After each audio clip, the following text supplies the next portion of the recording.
Student biology की इस class में एक बार फिर से आपका स्वागत है। तो इसी क्लास में हम पढ़ने वाले हैं अनुकूलन या एडेप्टेशन।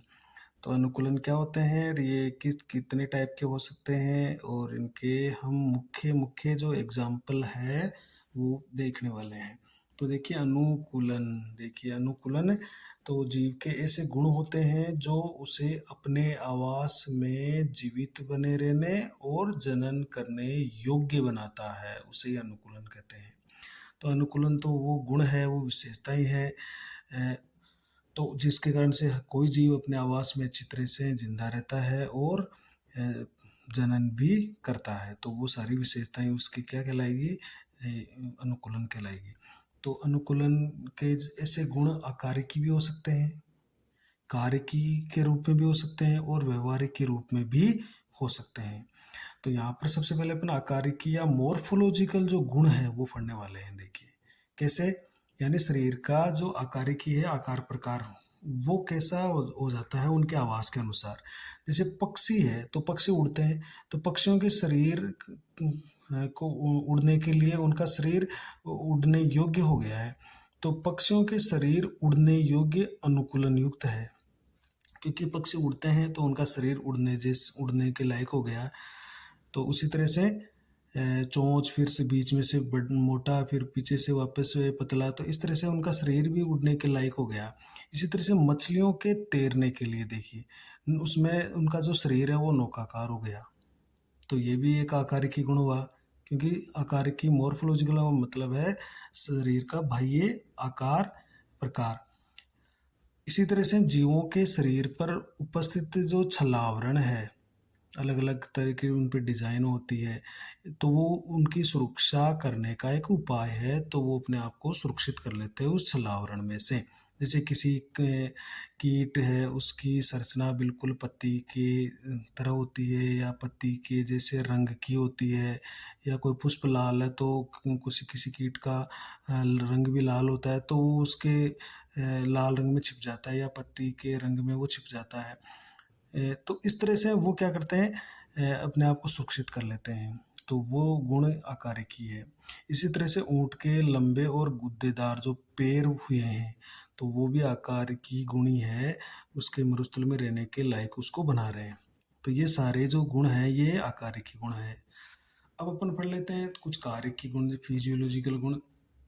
तो फिजियोलॉजी हमारे शरीर की जो फिजियोलॉजी है, जैविक एक प्रक्रिया होती है, उसके अनुसार कौन कौन से गुण है देखिए।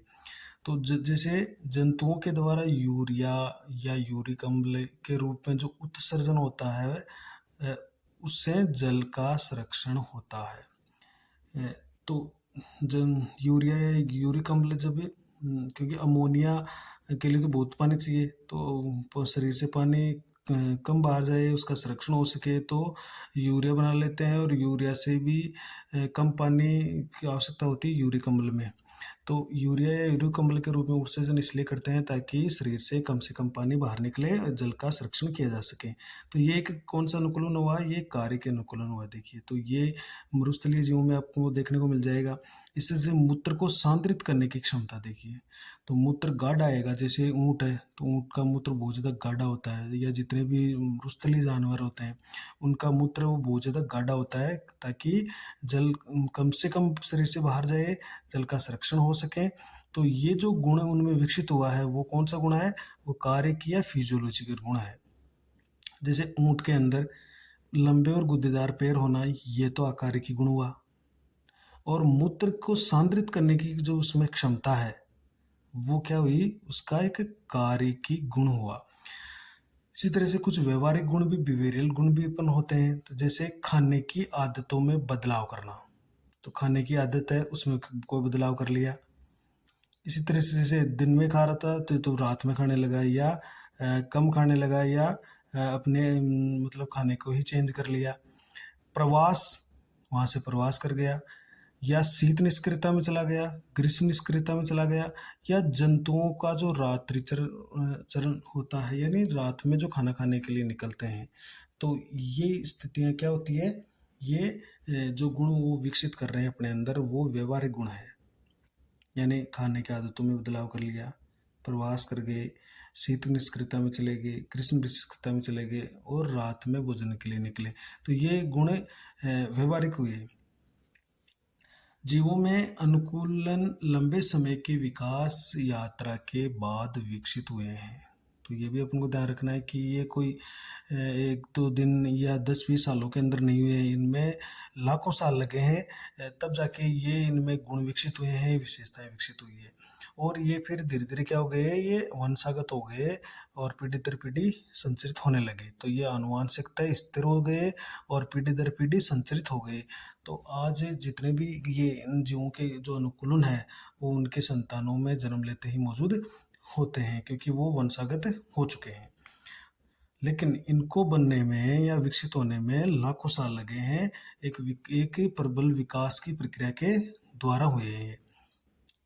एक अपने एक स्पेशल उदाहरण लेते हैं, देखिए कंगारू चूहे में अनुकूलन। तो ये कंगारू चूहा, ये चूहा ही है, अब इसको कंगारू क्यों बोल रहे हैं ये भी अपन पढ़ेंगे। तो ये कंगारू चूहे में क्या क्या अनुकूलताएं विकसित हुई, देखिए। तो उत्तरी अमेरिका के मरुस्थल में कंगारू चूहा पाया जाता है। ये कंगारू के समान उछल उछल कर चलता है। अब ये क्यों चलता है, ये कंगारू के समान उछल उछल कर जो चल रहा है, इस कारण इसको तो हम क्या कह रहे हैं, कंगारू चूहा कह रहे हैं, क्योंकि कंगारू भी उछल उछल के चलता है। अब ये ऐसा क्यों करता है, तो ये ऐसा करने से ये गर्म मृदा के कम संपर्क में आते हैं, देखिए, जिससे इनके शरीर से जो जल की हानि होती है वो नहीं होती है या बहुत ही कम होती है। तो ये उछल उछल कर चलेगा तो गर्म मिट्टी के संपर्क में नहीं आएगा, इसलिए इनके शरीर से जो पानी की कमी है वो नहीं होगी। कंगारू चूहा, आप इसको एक उदाहरण से और समझ सकते हैं कि ऊंट के पैर लंबे क्यों होते हैं। तो उसका कारण भी यही है कि ऊंट के शरीर को गर्म मृदा की गर्मी से बचाने के लिए ऊंट के पैर लंबे होते हैं और उसका शरीर है वो काफी ऊंचाई तक होता है। कंगारू चूहा अपनी जल की आवश्यकता, अब इसका एक अनुकूलन और देखिए। अब मरुस्थल में रहता है ये कंगारू चूहा, तो वहां पर पानी है ही नहीं, तो फिर ये पानी की पूर्ति कैसे करे। तो ये कंगारू चूहा अपने जल की आवश्यकता की पूर्ति अपने शरीर की आंतरिक वसा, इसके शरीर में जो अंदर से वसा जमी हुई है उसका ये ऑक्सीकरण करता है, और वसा के ऑक्सीकरण से पानी जरूर बनेगा। तो जब वसा का ये ऑक्सीकरण करेगा तो पानी बनता है, और उसी पानी से ये अपना काम चलाता है। देखिए कितनी इंपॉर्टेंट बात है। तो पानी नहीं पिएगा, ये पानी नहीं पीता है, ये केवल आंतरिक वसा, क्योंकि ये जो भी कुछ खाएगा उसमें वसा, प्रोटीन, कार्बोहाइड्रेट तो होगा ही होगा। तो जो अपने शरीर में वसा जमेगी या जो होगी वसा, उसका ऑक्सीकरण करके, ऑक्सीडेशन करके ये पानी बना लेगा और फिर उसी से काम चलाएगा। इसमें अपने मूत्र को सांद्रित करने की क्षमता भी होती है। ये गुण और देखिए इसका, ये अपने मूत्र को भी सांद्रित कर सकता है, यानी उसमें कम से कम पानी रखेगा, गाढ़ा कर लेगा उसको, जिससे उत्सर्जी पदार्थों को शरीर से निकालने के लिए न्यूनतम जल काम में लिया जाता है। तो बहुत कम पानी को ये काम मिलेगा और कम से कम पानी को अपने शरीर से बाहर निकालेगा। तो एक कंगारू चूहा जो कि छोटा सा स्तनधारी है, उसमें कितनी विशेषताएं विकसित हुई है, देखिए। ताकि अब ये जो चूहा है, ये कंगारू चूहा, ये आराम से मरुस्थल में रह सकता है। और वो रहने का कारण क्या है, ये इसकी जो अनुकूलताएं हैं ये उसको रहने लायक बनाती है। अब कुछ मरुस्थलीय पौधों में अनुकूलन की बात भी कर लेते हैं। तो देखिए हमने बहुत सारे मरुस्थलीय पौधे देखे हैं, चाहे उसमें नागफनी हो, चाहे कैक्टस हो, चाहे यूफोर्बिया हो, चाहे केर हो, खेजड़ी हो, बबुल हो। तो बहुत सारे ऐसे पौधे होते हैं जो मरुस्थल में यानी शुष्क परिस्थितियों में आराम से जिंदा रहते हैं, जनन भी करते हैं, सब कुछ करते हैं। तो उनमें ऐसी क्या विशेषताएं होती है कि वो आराम से मरुस्थल में भी रह जाते हैं। तो अधिकांश मृस्थलीय पौधों की पत्तियों की सतह पर देखिए एक मोटा उपत्वचा का या क्यूटिकल का आवरण पाया जाता है, जो वाष्पोत्सर्जन को कम करता है। देखिए तो ये जो क्यूटिकल का आवरण है, ये मोम जैसा आवरण होता है, पारदर्शी आवरण, जो कि पत्तियों की सतह पर जमा रहता है। तो ये वाष्पोत्सर्जन को कम से कम होने देगा, पानी जो रंध्रों से बाहर निकलता है उसको रोक लेगा, इसलिए पौधा आराम से मरुस्थल में रह सकता है। तो पहला गुण तो ये हो गया इनका। इसके बाद में देखिए इनमें जो रंध्र होते हैं ना स्टोमेटा, एक तो वो पत्ती की निचली सतह पर होंगे और गहरे गर्त में स्थित होते हैं। तो गहरे गर्त में स्थित होने के कारण क्या होता है, इन पे जो प्रकाश है वो डायरेक्ट नहीं पड़ेगा, जिससे वाष्पोषण द्वारा जल की जो हानि होगी वो न्यूनतम होगी, यानी जल की न्यूनतम हानि होती है। तो इसमें रंध्र धसे हुए होते हैं या गहरे गर्त में स्थित होते हैं, या आप ऐसा भी लिख सकते हो इसको, रंध्र अंदर या गहरे धसे हुए होते हैं, सनकन स्टोमेटा पाए जाते हैं। तीसरा इसमें गुण क्या होता है पौधों में, देखिए इन पादपों में प्रकाश संश्लेषण के लिए विशेष रूप से एक विशेष चक्कर होता है जिसको बोलते हैं CAM चक्कर। देखिए इसका पूरा नाम होता है क्रेसुलेशियन अम्ल उपापचय या क्रेसुलेशियन एसिड मेटाबॉलिज्म या क्रेसुलेशियन अम्ल उपापचय।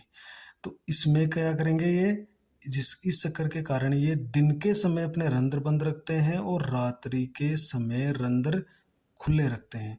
तो दिन के समय रंध्र बंद रखेंगे, रात्रि के समय रंध्र खुले रखेंगे। तो रात्रि के समय क्या करेंगे, ये अपने अंदर रात्रि के समय कार्बन डाइऑक्साइड अपने अंदर ले लेंगे, और जैसे ही दिन आएगा सूर्य के प्रकाश में उस कार्बन डाइऑक्साइड से क्या बना लेंगे, अपने शरीर के अंदर भोजन बना लेंगे, फूड बना लेंगे। तो इस तरह से ये रात्रि के समय कार्बन डाइऑक्साइड ले लेंगे और फिर दिन के समय भोजन बना लेंगे। तो दिन के समय रंध्र बंद रखेंगे ताकि वाष्पोषण कम से कम हो, पानी की हानि नहीं हो। कुछ मरुस्थलीय पादप होते हैं जैसे नागफनी है, सबने देखा आपने, जिसको ओपेनसिया भी कहते हैं, या केक्टस है। इनमें पत्तियां नहीं दिखाई देगी आपको, पत्तियां होती नहीं है, क्योंकि पत्तियां क्या हो रही है, पत्तियां कांटों के रूप में रूपांतरित हो गई है। इनमें पत्तियां कांटों में बदल चुकी है। अब पत्तियां कांटों में इसलिए बदल चुकी है ताकि इनमें वाष्पोषण कम से कम हो, और वो सुरक्षा भी करती है इनकी। तो वाष्पोषण बहुत कम होता है। प्रकाश संश्लेषण का, अब इनमें जो भोजन बनाने का काम है वो कौन करे, तो इनमें जो प्रकाश संश्लेषण का कार्य है वो चपटे हरे तने द्वारा किया जाता है। जैसे मान लीजिए ये नागफनी है, तो इसमें ये जो इसके कांटे होते हैं, ये पत्तियों के रूपांतरण है, और जो ये हरा हरा चपटा चपटा सा आपको दिख रहा है, ये इसका तना होता है, स्तंभ होता है। तो यही फिर प्रकाश संश्लेषण करके भोजन बनाता है। इस पर भी मोटा क्यूटिकल का आवरण पाया जाता है। नेक्स्ट देखिए, ठंडी जलवायु में जो स्तनधारी रहते हैं उनमें क्या क्या विशेषता पाई जाती है, तो वो भी अपन देखने वाले हैं। तो इसमें एक इम्पोर्टेंट एलन का नियम भी आने वाला है। तो देखिए ठंडी जलवायु में, यानी बहुत ही ठंडी वाले क्षेत्रों में जो स्तनधारी रहते हैं उनमें क्या विशेषता पाई जाती है, तो इसमें एक एलन का नियम है। तो ये एलन का ध्यान रखिएगा। ये क्या कहते हैं कि ठंडी जलवायु वाले स्तनधारियों के कान व पाद आमतौर पर छोटे होते हैं ताकि ऊष्मा की हानि न्यूनतम हो। इसे ही एलन का नियम या एलन्स रूल कहते हैं। तो ये कान और जो पाद होते हैं वो छोटे क्यों होते हैं, वो इसलिए होते हैं ताकि इनका पृष्ठीय क्षेत्रफल है वो कम से कम हो और हीट लॉस कम से कम हो। तो ये अपन पहले पढ़ चुके हैं कि ध्रुवीय क्षेत्रों में बड़े आकार के प्राणी पाए जाते हैं, छोटे आकार के प्राणी बहुत ही कम मिलेंगे आपको। तो बड़ा आकार क्या करेगा, बड़े आकार में जो पृष्ठीय क्षेत्रफल हो उसके आयतन के हिसाब से कम ही रहता है, तो हीट लॉस कम होगा। और कान और जो उनके पाद होते हैं वो छोटे होते हैं ताकि पृष्ठीय क्षेत्रफल को कम रखा जाए और हीट लॉस को कम किया जाए। कान और पाद का छोटा होना, जीव का पृष्ठीय क्षेत्रफल उसके आयतन, अब कान और पान, ये जो कान और पाद छोटे हैं उसका कारण क्या हुआ कि जीव का जो पृष्ठीय क्षेत्रफल है उसके आयतन की अपेक्षा कम होता है, कम हो जाएगा, जिससे वो जो ऊष्मा की हानि है वो क्या होती है, शरीर से कम होती है, इसलिए वो आराम से ठंडी जलवायु में रह जाते हैं। इसी तरह से जो ध्रुवीय समुद्र है जिसमें बहुत ज़्यादा ठंडा पानी रहता है, उसमें सील जो स्तनधारी है वो रहता है। ये सील है, ये एक जलीय स्तनधारी है ये, तो ये आराम से बर्फीले पानी में तैरती है, खाना ढूंढती है और आराम से रहती है उस पानी में। तो उसका इसको कौन बचाता है? तो इसको होता क्या है कि इनकी त्वचा के नीचे एक वसा की मोटी परत पाई जाती है, जिसे तीमी वसा या बल्बर कहते हैं। ये याद रखना आपको, बल्बर। तो ये ध्रुवीय क्षेत्र बर्फीले इलाकों में रहने वाले जो स्तनधारी है उनके त्वचा के नीचे हैं। ये बहुत मोटा एक वसा का आवरण है। ये आवरण जो हालांकि हमारी त्वचा के नीचे भी वसा का आवरण होता है, लेकिन वो इतना मोटा नहीं है, वो पतला है। जबकि सील वगैरह के अंदर बहुत मोटा आवरण है, जिसको अपन बल्बर बोल रहे हैं। तो ये एक उष्मारोधी यानी इंसुलेटर की परत का काम करता है, और ये शरीर से उष्मा को बाहर जाने से रोकता है।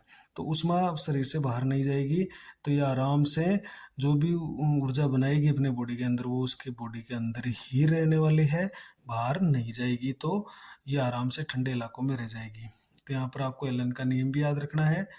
और इसके बाद में हम जो नेक्स्ट टॉपिक होगा उसकी चर्चा नेक्स्ट वीडियो में करने वाले हैं। चैनल को ज़रूर सब्सक्राइब भी कर लें, और थैंक यू।